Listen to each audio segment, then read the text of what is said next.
My name is Despina Spanou. I am Director in the European Commission responsible for digital society, trust and cybersecurity. The Cybersecurity Month is an extraordinary effort of everyone concerned by cybersecurity, everyone who wants to do something about making themselves more resilient, protect themselves and prevent cybersecurity attacks from happening to them. It is run by the European Cybersecurity Agency, known as ENISA, the European Network Information Security Agency, which is helping us gather tools that exist across the European Union in all countries that will allow everyone to learn a little bit more about how to protect themselves, be that if we are citizens using a smart device or a computer, or if we are a business, if we are a school, if we're a public administration. Some people have already experienced attacks and have learned from that. So it is very important, and this is one of the beauties of the European system, to learn from each other. Today, everybody is vulnerable. Everybody is connected. You don't have to have a computer or a smart device to be connected. Your personal information is definitely in a database that is already connected to a system. This is why you have to be aware and to take some basic steps to protect yourself better. For instance, changing your password regularly, not opening emails that look either too good to be true or emails that come from a source that you're not aware of. Then for companies, it is very important to seek software systems or other tools that are protecting themselves, that are certified where that is possible, and that have been tested where that is necessary so that they protect companies better. For public authorities, it is not different. They also need to shield themselves. They rely very much on software that comes from external sources, on material that is from external sources. So it is very important that they make sure that this is as viable as possible. Europe has taken very big steps in recent years in cybersecurity. We have a very solid policy system, we have introduced rules, and we have tried to make everybody equally ready and capable to deal with cybersecurity. We will not be able to eliminate cybersecurity threats. They will only grow. We see that from studies and from all the material that is provided by the relevant experts.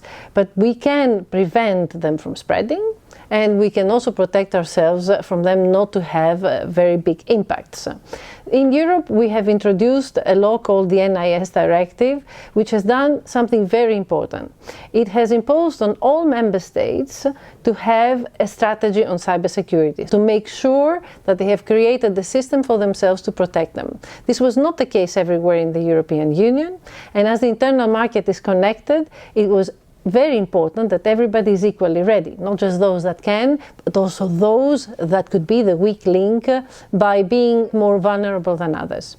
All member states since the 9th of May of 2018 are also obliged to have an emergency response team. So a response team that in case of a large cybersecurity incident is ready to offer assistance and to help from that not spreading and from not having a large impact. More importantly, the private companies and organizations, so-called operators of essential services, so companies that work in very important areas like energy, transport, telecommunications, are obliged to report incidents of major impact. This would include, for instance, data breaches that affect more and more of our citizens. And this will also help everybody acquire knowledge, because it is only through the knowledge that we know what we must prevent and where we must become more resilient. We have not stopped at the NIS Directive. We currently are negotiating in the European Union how to reinforce the European Cybersecurity Agency so that it can do more for the member states. Other than the awareness campaigns that are very important, the Cybersecurity Agency is also running cybersecurity exercises in which all the European countries test their capacities and their capabilities as to how to deal with a major incident. These exercises take place every 2 years. They are run by the European Cybersecurity Agency, and they are also important for the sectors that participate in the exercises because they also learn from them. We are also discussing how to create a European cybersecurity certification framework.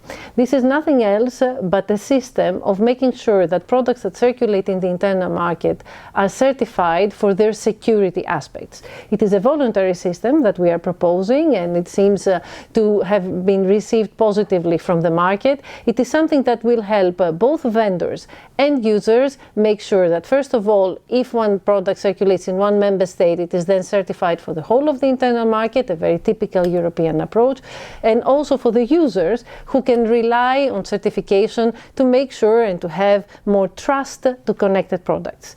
This last point is very important.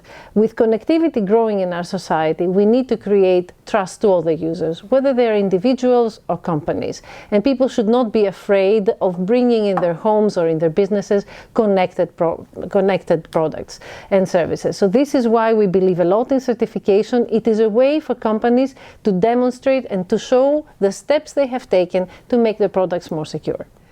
I think that we must all work together. We have one very important hurdle to overcome, and this is the willingness to share information. Often information linked to security is very sensitive, and that is fully understandable.